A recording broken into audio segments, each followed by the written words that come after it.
ನಮಸ್ಕಾರ ಎಲ್ಲರಿಗೂ ಇವತ್ತಿನ ವ್ಲಾಗ್ಗೆ ಸ್ವಾಗತ ಸುಸ್ವಾಗತ. ಸೊ ಬೆಳಮುಚ್ಚೆ ಹಲ್ ತಿಕ್ಕಿ ರಪ್ಪ ಒಂದು ಸ್ಟ್ರಾಂಗ್ ಕಾಫಿ ಕುಡ್ದು ಸೀದಾ ವಾಕಿಂಗ್ ಮಾಡೋಕ್ಕೆ ಶುರು ಮಾಡಿದೆ. ವಾಕಿಂಗ್ ಎಲ್ಲ ಮುಗ್ದಾರ ಮೇಲೆ ಸೀದಾ ಅಂಗಡಿಗೆ ಹೋಗಿ ಚಿಕನ್ ತಗೊಂಡು ಮನೆಗೆ ಬಂದು ಬಾಳೆಹಣ್ಣು, ಓಟ್ಸು, ವೇ ಪ್ರೋಟೀನ್, ಅದ್ರ ಜೊತೆಗೆ ಒಂದು 10 ಬಾದಾಮಿ ಹಾಕಿ ಪ್ರೋಟೀನ್ ಶೇಕ್ ಮಾಡಿ ಕುಡಿದ್ಬಿಟ್ಟೆ. ಕುಡ್ದಾದ್ಮೇಲೆ ನನ್ನ ಮೊಟ್ಟೆ ಸ್ಟಾಕ್ ಖಾಲಿ ಆಗಿದ್ದಿತ್ತು, ಅದಕ್ಕೆ ಮೊಟ್ಟೆ ತಗೊಬಪ್ಪಕ್ಕೆ ಹೋದೆ. ಮೊಟ್ಟೆ ತಗೊಬಂದಾದ್ಮೇಲೆ ಆ ಮೊಟ್ಟೆಗೆಲ್ಲ ಒಂದು ಸ್ವಲ್ಪ ಗಲೀಜು ಇತ್ತು, ಅದನ್ನೆಲ್ಲ ಹಾಕಿ ನೀರಿಗೆ ಹಾಕಿ ಒಳ್ಳೆ ಕ್ಲೀನ್ ಮಾಡಿ ಸೀದಾ ನಮ್ಮದು ಎಕ್ವಿಪ್ಮೆಂಟೆಲ್ಲ ಹಿಡ್ಕೊ ಜಿಮ್ಮಿಗೆ ಹೋದೆ. ಜಿಮ್ಮಂಗೆ ಇವತ್ತು arm wrestling session. So competition ಹತ್ತಿರ ಬರ್ತಾಯಿತ್ತು. ಸೊ ಅದಕ್ಕೆ ಆರ್ಮ್ ರೆಸ್ಲಿಂಗ್ ಹುಕ್ಕಿದ್ದು ಎಕ್ಸಸೈಸ್ ಮಾಡಿದೆ ಫಸ್ಟ್. ಅದರ ನೆಕ್ಸ್ಟ್ ವರ್ಕೌಟ್ ರೈಸಿಂಗ್ ಇದು ವರ್ಕೌಟ್.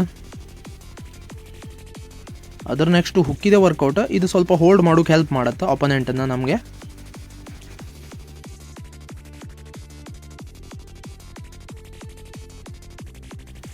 ಅದಾದಮೇಲೆ ರಿಸ್ಟ್ ಕರ್ಲ್ ಮಾಡಿ ನಂದು ವರ್ಕೌಟನ್ನು ಫಿನಿಷ್ ಮಾಡಿದೆ.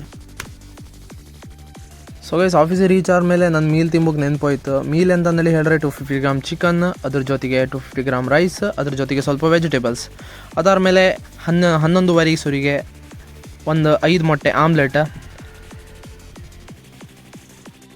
ಸೊ ಅದಾದ್ರ ಮೇಲೆ ವರ್ಕೆಲ್ಲ ಮುಗಿಸಿ ಮನೆಗೆ ಬಂದ್ರ ಮೇಲೆ 250 ಗ್ರಾಮ್ ಚಿಕನ್, ಅದ್ರ ಜೊತೆಗೆ ಸ್ವಲ್ಪ ಸಲಾಡ್, ಇದನ್ನೆಲ್ಲ ತಿಂದು ನಂದು ಡೇನ ಎಂಡ್ ಮಾಡಿದೆ.